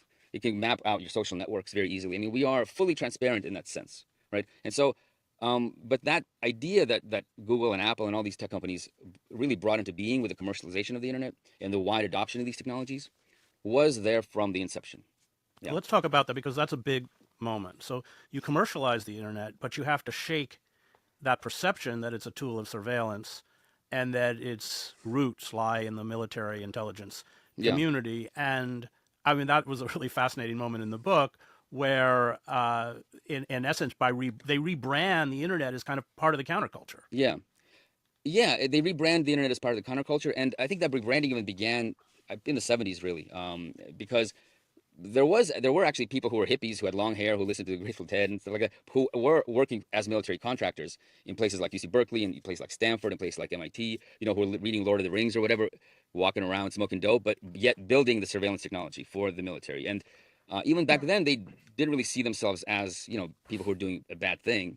They were just engineers who were creating a cool new technology, right? So there was that aspect of it even within sort of the military industrial complex, because a lot of the work wasn't being done at the NSA or the US Army. People weren't like wearing uniforms. The people who were creating this technology, they were engineering, PhDs at universities, right? So there was that aspect, and so that aspect was essentially dialed up and expanded, and it really. I mean, I don't know if listeners know who Stuart Brand is. I mean, he was a really big figure, really in the 70s and 80s and 90s, and he was this pivotal figure who really helped, almost like a doula or something. He helped birth this counterculture image of internet technology, bringing it, connecting. What do you say his name was? I mean, I don't know if listeners know who Stuart Brand is. I mean, he was Stuart Brand. I know that.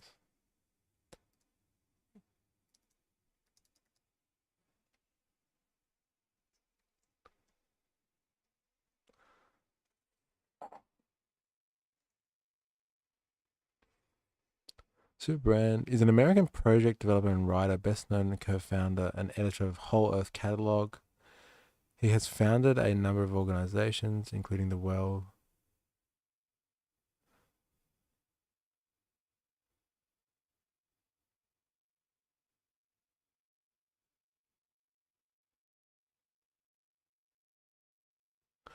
In 1966, while on an LSD trip on the roof of his house in North Beach, San Francisco, Brand became convinced that seeing an image of the whole Earth would change how we think about the planet and ourselves.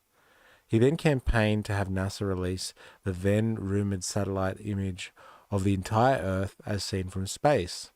He sold and distributed buttons for 25 cents each, asking, "Why haven't we seen a photograph of the whole Earth yet?"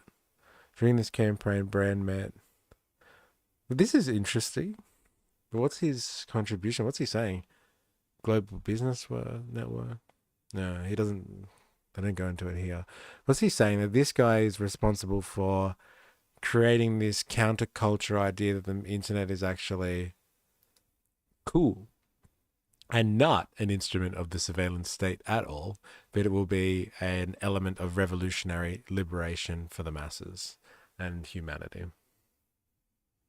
What's the name of the book this author wrote? I have a long book list. I would like to add more books to. I've got a long book list too that I have to be right back. This is one of the most memorable images taken.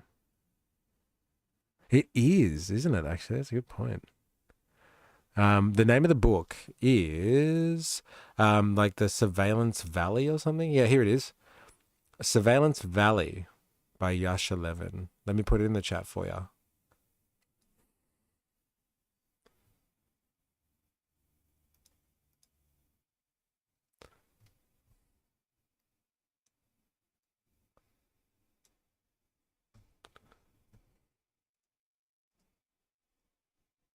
There you go. Some still claim Earth is flat, even though we have access to satellite imagery. Yeah, it's complex, isn't it, Ollie Atlas? It's complex. And I think it just like adds value to the idea that conspiracy theories are just nuts. Like when you have conspiracy theories like that, then like people can just be like, it's all nonsense kind of thing. And that's why they have things like that. That's my long range kind of explanation for that. Dope. Thanks. No worries. Jerrigar. I don't know if you've been on this chat before, but like, welcome to the stream. Please introduce yourself. The Whole Earth Catalog was huge in its time. It was basically the internet. Oh, okay. I've heard people talk about it, but I don't know anything about it. But like he was part of this brand, and he's like kind of helped disseminate kind of this positive branding of the internet.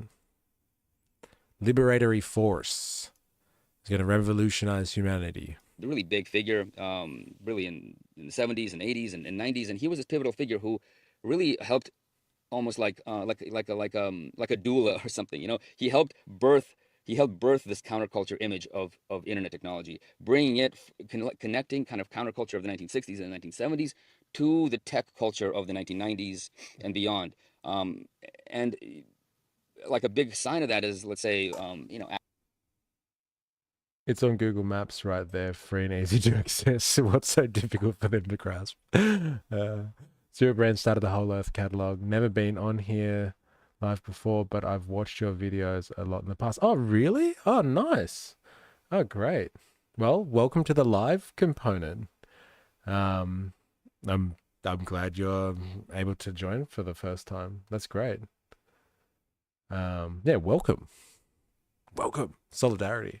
We're talking about the internet. So like if you want like a quick summary of like what we've learned so far, hit me up in the chat and I'll be happy to give you one. But like, you know, we're blowing away some of the kind of traditional urban legends around the internet. Don't be too hard on them. After all, common sense shows that the earth is flat. Ooh, very diplomatic of you there, David. Common sense also shows that the sun goes around the earth. Yeah, fair enough. Yeah, that's a good point. But I'm like, you know, there's some, I guess, very ancient civilizations out there that were able to kind of figure that one out without, you know, very complex technology. But like, you know, you're right. I guess we should be diplomatic. It's always best as like a starting point anyway.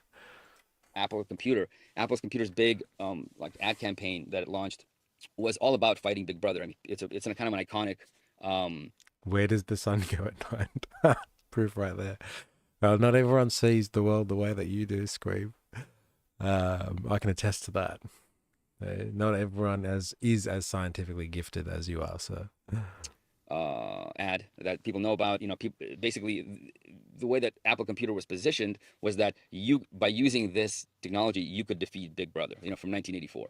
And yes, has anyone actually seen this? Because I've only seen the Futurama joke about the Apple ad that, like, you know, the person like runs up and like throws a hammer or something at like a Big Brother screen, and like it's supposed to kind of like, and that's like directly referencing this stuff. That like the internet was made for Big Brother purposes, kind of thing. Computers were created in their image right now as we have them, for like surveillance purposes and stuff like that, to help the state surveil the population easier. And like there's this famous Apple commercial where like, you know, it's all black and white and like dull and stuff, and it's like 1984 style, and like this person runs up and like liberates everyone from like the mind spell. Apple sells a cult as well, always has, always and will. The Apple cult. All right, let's check this out. So I don't know where it is from though, the Apple ad 1984. There you go.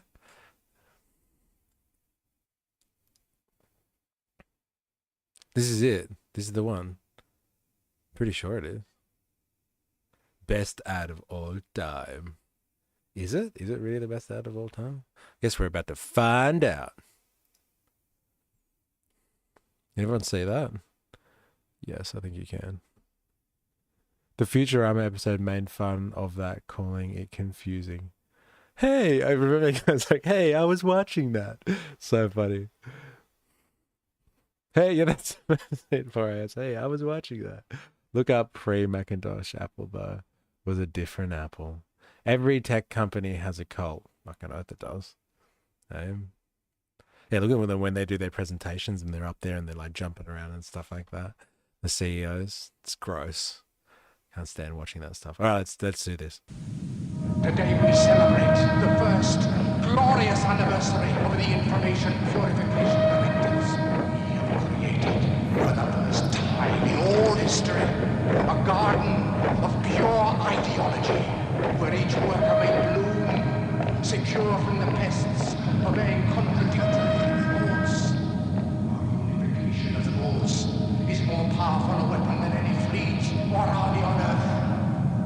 are one people, with one will, one resolve, one cause.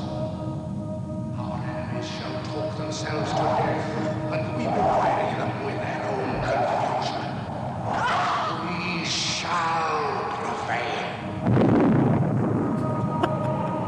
On January 24th, Apple Computer will introduce Macintosh. And you'll see why 1984 won't be like 1984. Wow. So like I don't think like you'd be able to get away with ads like that today. I just don't think you'd be able to do it.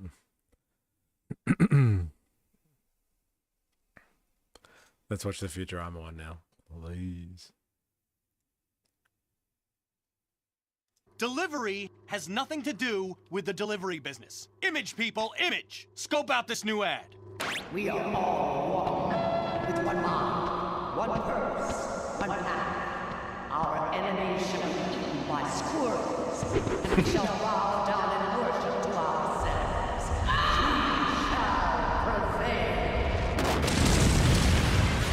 Hey, we were watching that! Hey, so good. All right, I had my fun. I'll get back to work.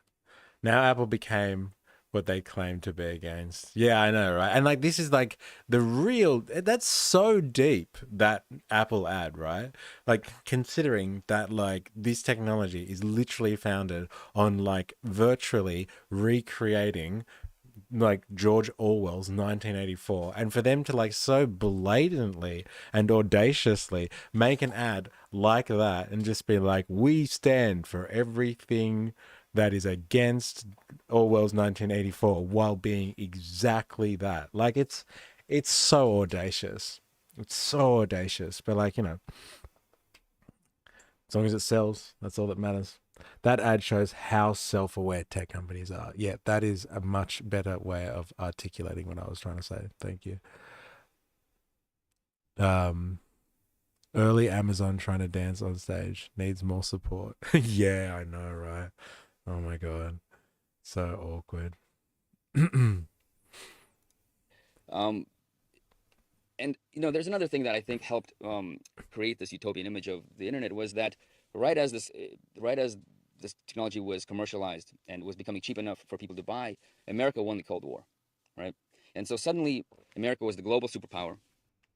Get a deep clean, even in back molars, with a new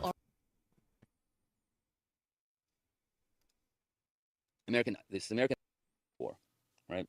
And so suddenly America was the global superpower. American ideology, American capitalism, this new kind of technocratic capitalism that began to be global in nature, and there was nothing opposing it from any other side, and it was victorious and was dominant, yeah, I know, right? Tell me what to buy. Like it obviously thinks that my molars aren't clean enough, so like, you know, watch out for that, ladies and gentlemen. You need clean molars. All right, you're not doing your job as a consumer unless you've got good molars. Now, this is a really important point that I think we should like highlight here. Is that like the fall of the Soviet Union was so significant, like for many reasons, I'm sure, but like in this context was so significant because like there was nothing after that, after it fell, that was going to keep like global capitalism, in the American sense anyway, in check anymore. Like to a certain degree, like, you know, the world capitalist machine had to be like kind of honest and have like a veneer of like, you know, kind of caring about the world's populations, because like, you know, if it pissed off too much of the masses, like people would just like demand like, you know, I don't know, satisfaction and like go over to the side of the Soviets, or like, you know, the Soviets might, you know, help them out and like start a little insurgency movement, you know, maybe add fire to a little bit of a revolution or something like that. And so like, you know, like the world's free market societies were kind of always looking over their shoulder, just being like, you know, we don't want to piss off our populations too much, because like ideologically there is the Soviet Union, and so like we need to like kind of meet people's expectations just a little bit. But like when the Soviet Union was gone, there was nothing keeping like world capitalism in check. And like lo and behold, all of this technology starts to become to like, out of its infancy, in the 90s, and starts to really take effect as a global network after the fall of the Soviet Union. And so you can like kind of like, you have the breaking up of like the old East versus West kind of divide kind of thing. You had like the 70s China opening up to the world economy. So you're having like, these massive parts of the world population that are coming online to the free market around the exact same time as internet technologies are starting to like gain a bit of traction. They're a bit more robust, and like this is a huge factor in like actually like a global internet. Like you could imagine like what's happening today between like America and China. There was like this big effort on the behalf of like Western powers to kind of coalesce with each other and like beat back the advance of like China onto like the operating systems of the West and stuff like that. Like they beat back Huawei massively. There was like a massive effort by Western powers to kind of like hold strong together and unite against like the encroachment of like China into the Internet of Things in a Western sense. Like we should be able to control our own. And so now you have like a dichotomy, like a world, like bipolar world here, where you have like the Western kind of operating systems and like technological interfaces, and then you kind of have your Chinese ones, and like there's a separation between the two of them. But like at this time, like the internet would have been able to spread under an American umbrella, in the name of the free market and all that sort of stuff, because like there would have been anything stopping it. Like the Russians wouldn't have let them in, that's for sure, with the internet. But like the internet was able to expand across the face of the planet because there was no ideological barrier there. And like I think that's just like, whether that's just good timing and coincidental, whatever, but like it would have been incredibly important for like the world we live in today. Like if this technology started to develop and become global, when like there was literally no system that would check,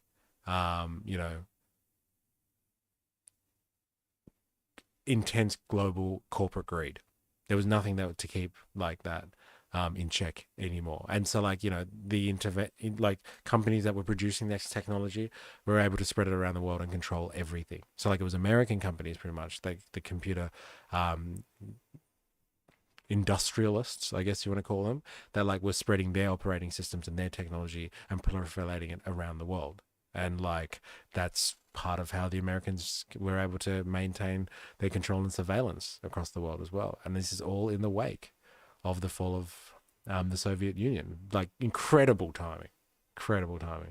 Interesting fact is, in this Amazon makes most of its revenue from Amazoning web servers and not Amazon stored. Yes, I've heard about that as well, actually. That's interesting. Amazon G web servers.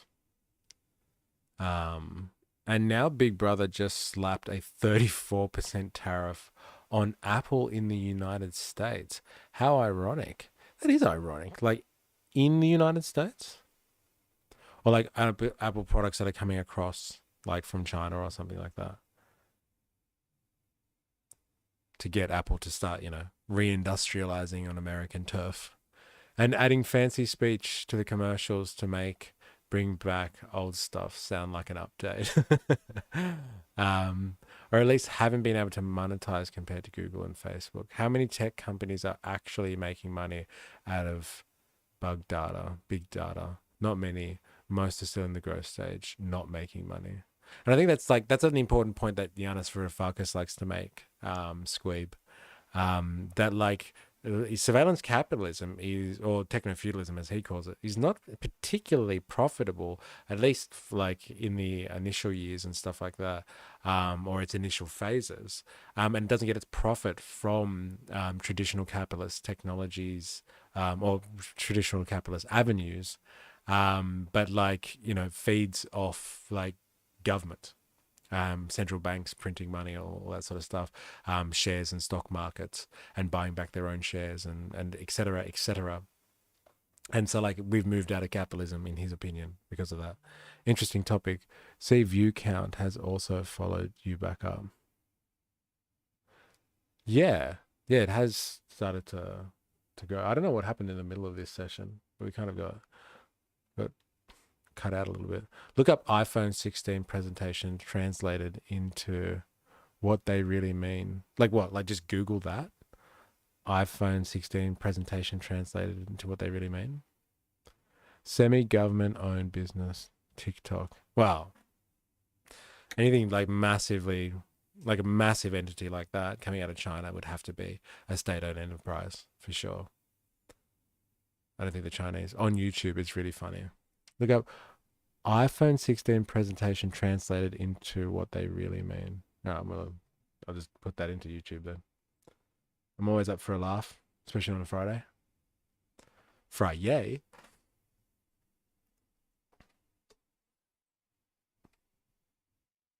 What Apple really means. Here we go. Go from good.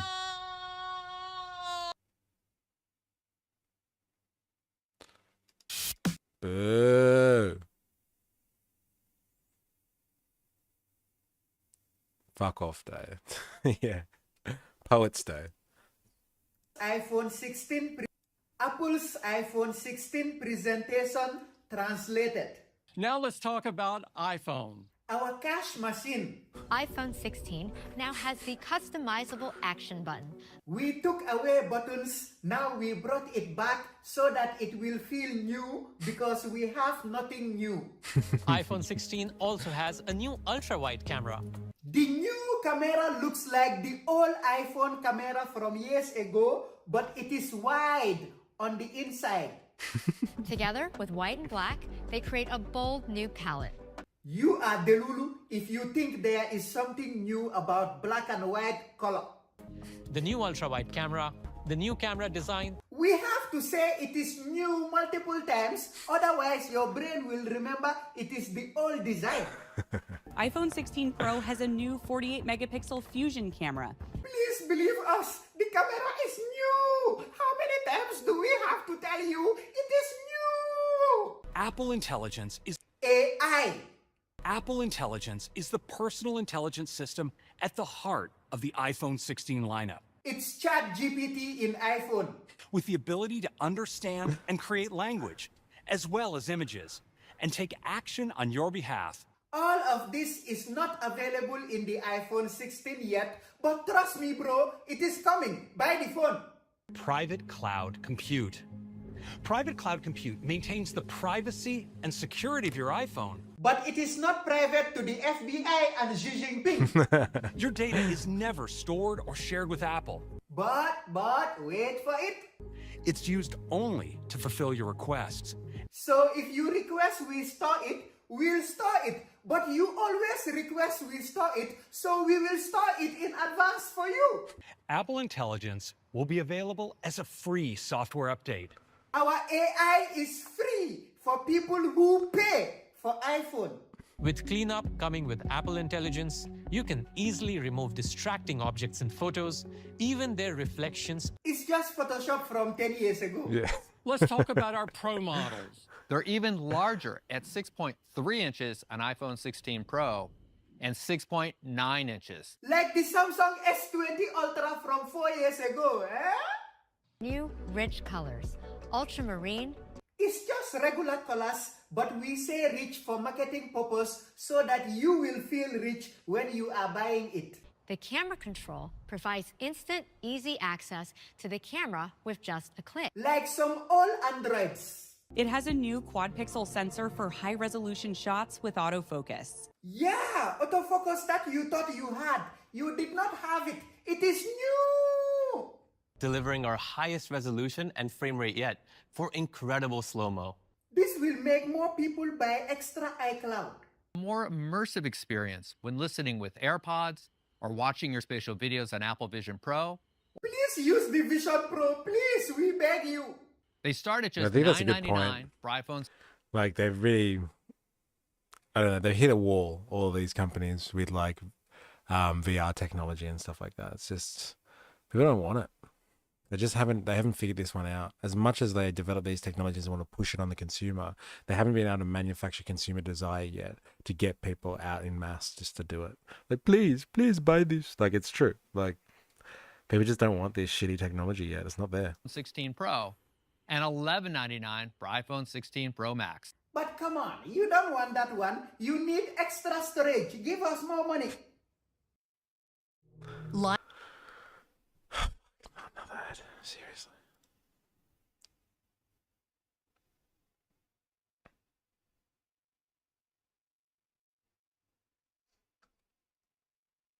Very nice. Very nice. He's on the money though. He's definitely on the money, this guy. Like it's true. Like how many times have you seen an Apple like phone come out and it's just like a slight variation of what it was before or something like that. And it's just printing money. Like he said it. Like they're just printing money with this stuff. And the technology that they have is 5 years behind the technology or like where they're at too in terms of their own development. So they've already got iPhone 20 or something like that, 21. But they're going to slow drip feed that one out into the market so they can squeeze it for all it's worth. And it's just like, we added a new camera, or it's like, this one's now in green. And then people are just like, fuck, I got to get my hands on that. Yeah, there it is. iPhone now in green. The black guy is hilarious. YouTube is telling you that you need mayo. Yeah, I know. I need mayo too. And I looked like a depressed person eating milk that was eating cereal with milk just before. Hammer without a nail. VR. Yeah. Apple Pro basically. That's a good analogy actually, Squib. Hammer without a nail. It's very much like that, isn't it? Apple Pro are basically just AR goggles, VR goggles. Apple are basically the Nintendo of computers. You only buy it for the nostalgia. Tesla has a similar but different problem. Why buy this year's model when you can wait for the next model? Yeah. Can't replace your car like a phone. Yeah, far out. It's got, it's much harder to do that. Not really disposable tech. Yeah, that's something that these techno-feudalists are going to have to learn to deal with, isn't it? Definitely. All right, I might let this guy finish his thought process. So the internet technology was being pushed as this new operating system for a new utopian kind of democratic global system, right? That if you allow this technology to spread all around the world, it'll create a global democracy, a global democratic village. I mean, it'll even make governments obsolete. We don't even need governments because people will decide things for themselves in this kind of anarchistic way, right? We'll just vote directly. We'll talk to each other. I'll talk to someone in Bangladesh, in Russia, in China, and we'll all be these perfect democratic voters, right? If we use these technologies, if we use these networks, if we use these computers like Apple Computer or Windows or IBM or all these things, we use these technologies, we will be able to create a global, unified society. I mean, it's within reach. It's like it's a really a utopian idea. It's a beautiful idea, I guess. But what's unstated, right? What's unstated was that all these technologies are run by American corporations, huge corporations that are not democratic, that have their own interests in mind, and that these corporations are very much in bed with the American empire. They're completely intertwined with the NSA, with the Pentagon, with the CIA, with the FBI. These relationships with some of these companies go back decades and decades and decades, like with IBM, for instance. IBM is essentially an extension of the American security state and had been from almost the very beginning. And so that's IBM. My uncle worked at Bletchley. Yeah, right here in upstate. Breaking Enigma, and then went straight to IBM because all the military technology. They built the first supercomputer at Bletchley. Yeah, he went straight to IBM, and they just commercialized everything the military had done at Bletchley. Totally, yeah, and the computers that they built, let's say for the first air defense system, were these giant IBM computers. These for the time they were supercomputers that were housed in these giant concrete bunkers, that were nuclear proof. Yes, IBM was very much intertwined with the American security state. So I just want to interject. They were also intertwined with the Nazi death camps, which you talk about at the end of the book. Yeah. I mean, and also they were the Nazis they used them completely. Yeah. IBM, sordid history. There's a few American corporations that had a bit of a sordid history when it comes to the Nazis. Heard the other day that Mr. Ford himself, of Ford Motors, was a big Nazi sympathizer, and Hitler writes about him personally in Mein Kampf. Says he's a good guy. I can't believe that. That's crazy. IBM and Nazis and Nazi Germany. Let's have a look at this. IBM and the Holocaust. Here we go.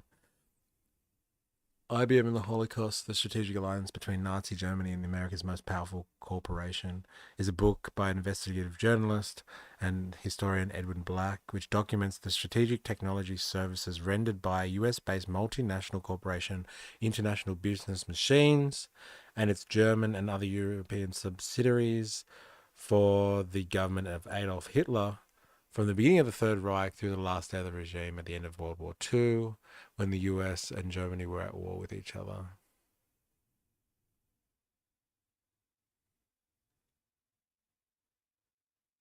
Whoa, whoa, whoa. Hey? Whoa, whoa, whoa. As the Nazi war machine occupied successive nations of Europe, capitulation was followed by a census of the population for each subjugated nation, with an eye to the identification and isolation of Jews and Romani.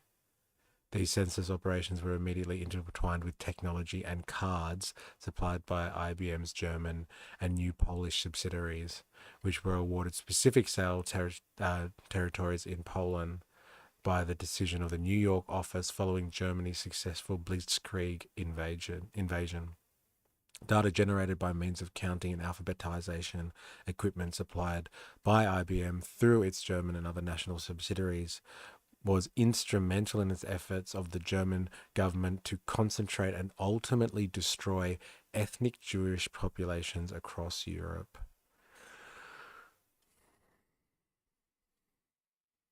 So how do you document and organize your data when it comes to ethnically cleansing? Well, IBM, and that's a guarantee. That's how you do it. IBM. Whoa, whoa, whoa. The dark side of capitalism, eh? Well, I am going to continue the rest of this documentary because we've hit halfway mark pretty much. So we're going to continue the rest of this documentary or this interview, really, on Monday. So I'll let you think about that over the weekend. Okay, think about the origin of the internet, the fact that like we've been sold this countercultural narrative that like the internet was this like this platform of the information age that's gonna like basically revolutionize society and liberate us all from the drudgery of of our plain existences. And like it really was all to be done in the name of surveillance, really. And like they smashed the general zeitgeist, the common sense notion that was like pre-1990s. They smashed that into 1,000 pieces and scattered it into the wind. And like people forgot that like the most people that interacted with computers before that thought that this was going to be a massive problem for society. And here we are, 21st century, right now, 2025, the most surveilled people in human existence, more surveilled than anyone could ever have dreamt possible in totalitarian, Stalinist Russia or in Hitler's Germany or something like that. Like way more than any totalitarian dictator and state apparatus could ever wish for, and we give it up. It would seem quite freely by our interactions and our use of smart technologies. So it's a very interesting age that we are living in now, where like nothing is apparent on the surface in that regard. Like we are being surveilled, and as Chris Hedges put it, the gentleman on the right there, are we truly free if we are under constant surveillance? And like, in the traditional liberal notion of freedom, that is your right to go about unsurveilled by the government, but to own and manage your own privacy. Privacy is the utmost importance in a free society. Privacy, privacy, privacy. And like what we have today is a society full of private individuals, but no privacy. It's an interesting concept. And I'll leave that for you to mull over on the weekend. Now, mixing history with conjecture. Yeah, it was Marx's. Well, you had to put asterisks on Marx. Like, you can't say Marx. Diss in the Ford versus Marx rap battle in the recent ERB epic rap battle video. What attracted people like Henry Ford to Nazis was the Nazis had a very strong anti-communist stance. Also, he was anti-Semitic. Yeah, and like communists, like, you know, stood for the working class. And like Ford wanted a very regimented, like, working population. He was like, look, I'll pay you well. I'll give you a, you know, a comfortable wage. But like he wanted a regimented workforce that didn't question anything, didn't organize, and just did what they were supposed to do, be appendages to machines. And like the Nazis, like in terms of their control over society, were great for the capitalist class in terms of spitting out workers or forced laborers. Front cover of People's Magazine, 1983. Can have multifaceted elements, be aligned to communism without being aligned to mass extractions, for example. Over-surveillance breeds paranoia and fear, and that's the sense of oppression. I had a situation with an email from a reputable enlargement surgeon a while back. Turned out quite similar. Promised me the world and ended up just watching.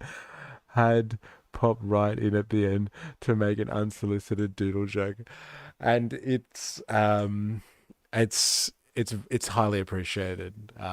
Jerry Poppins, thank you so much for that. That very, very insightful joke at the end there. You know, you can tell a lot by someone's form of humor and, like, you know, what they make fun of in terms of their psyche. So thanks for the doodle jokes, Jerry Poppins. It's good to have you here on a Friday. So look, we are going to leave it there, but we are halfway through, and, like, you know, Squeeb, hold that thought about Tor. This guy's going to get into it, and, like, there's going to be some stuff that's going to blow your mind about, like, Tor and what we can do as, like, average people to, like, overcome the internet. And let me just say, it's rather disappointing or, like, discouraging, to be honest. So, like, you know, don't look for a happy ending with this. But, like, I think it's really important to understand the origin of this, because, you know, if we are not in techno-feudalism, we're under surveillance capitalism, and, like, you know, this is the stuff that governs our lives, ladies and gentlemen, and we should be across it as much as we can. So thank you for your input. Ruben, what always annoys me when it comes to the argument of surveillance statism is how some people will say that it doesn't matter because they don't have anything to hide. They've assimilated into it. Yeah. And that's the thing, like, you know, a lot of people with surveillance capitalists, right? Like, you know, I don't care if Facebook, you know, or whatever, Google knows because, like, I've got nothing to hide. But, like, you know, they're not just taking what you think you're giving them. Oh, no. It's much, much more than that. Poet's dead already. Knocking off now then. Oh, yeah. Well, no, actually, I've got to do some editing and stuff like that. So should use Tor for all traffic. But, yeah, I've got to get on to the next content creation task for the day, so I can't stick around. But yes, thank you for everyone's input today. It was a very interactive Friday session.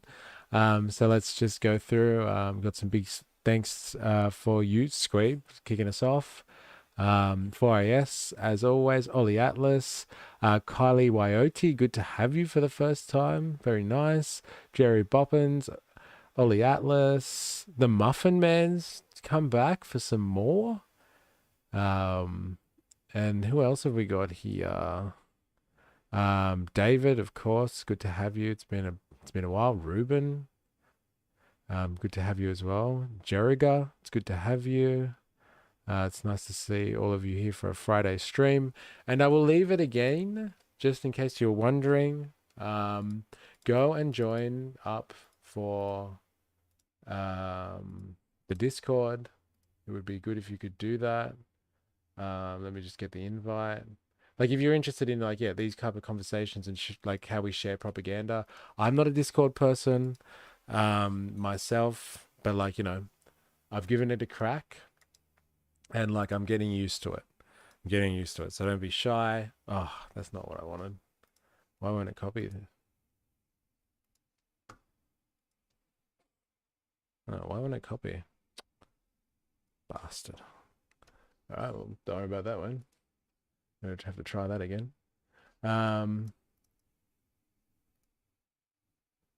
Here's the...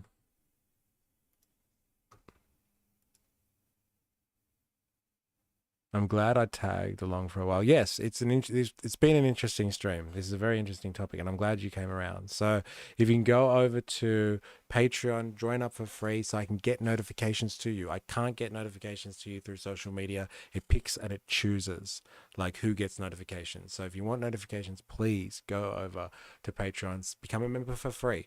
If, though, you can financially support, that would be greatly, greatly appreciated. I'm not going to lie. But yeah, go and join up and become a member for free. And why can't I do this Discord thing? What's going on here? I'm going to try this again.